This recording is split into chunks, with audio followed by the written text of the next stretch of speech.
పూరా local. Welcome to పూరా local. ఇప్పటి వరకు పాక్ కు మాత్రమే ఇండియా గట్టిగా సమాధానం చెబుతుంది అనుకుంటే ఇప్పుడు చైనా కూడా గట్టి జవాబే చెబుతుంది.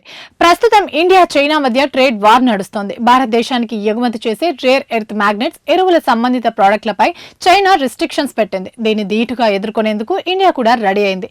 భారత ప్రభుత్వం ఈ దేశం నుండి చేసుకునే 6 కీలక రసాయన దిగుమతులపై యాంటీ డంపింగ్ సుంకాలు విధించింది. స్పెషాలిటీ ఎరువుల దిగుమతులపై ఒత్తిడి పెంచుతోంది. ప్రస్తుతం చైనాతో ఇండియాకు సుమారు $99.2 బిలియన్ అంటే దాదాపు 8.5 లక్షల కోట్ల ద్వైపాక్షిక వాణిజ్య లోటు ఉంది. చైనా నుండి చౌకగా వచ్చే రసాయనాలు భారత మార్కెట్ ను ముంచెత్తి స్థానిక పరిశ్రమలను దెబ్బతీస్తున్నాయని డీజీటీఆర్ తాజాగా నిర్ధారించింది. దీనిపై వాణిజ్య మంత్రిత్వ శాఖ వేగంగా చర్యలు తీసుకుంది.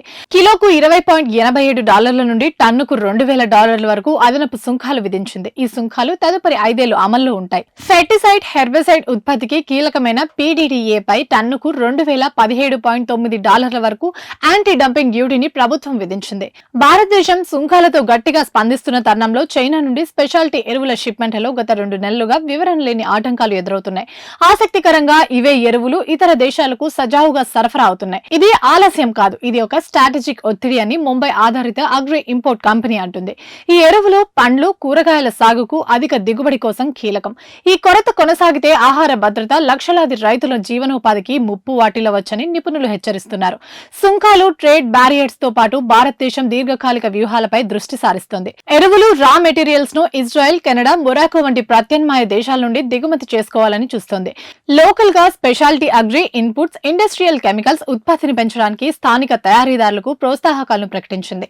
చైనాపై ఆధారపడటాన్ని తగ్గించడం ద్వారా భవిష్యత్తులో ట్రేడ్ ను ఆయుధంగా ఉపయోగించే అవకాశాన్ని చైనాకు ఇవ్వకూడదని నిర్ణయించుకుంది. ముఖ్యంగా ఆహార భద్రత, కీలకమైన ఇండస్ట్రీలకు సంబంధించిన సప్లై చైన్ లో ఎటువంటి అడ్డంకి ఉండకుండా చూసుకోవాలన్నదే లక్ష్యంగా పెట్టుకుంది.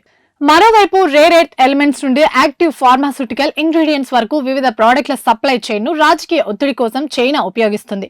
తాజాగా నెలకొన్న ఎరువుల ఆటంకం ఈ ప్యాటర్న్ లో భాగమే. కానీ ఇండియా గతానికి భిన్నంగా ఈసారి గట్టిగా స్పందించింది.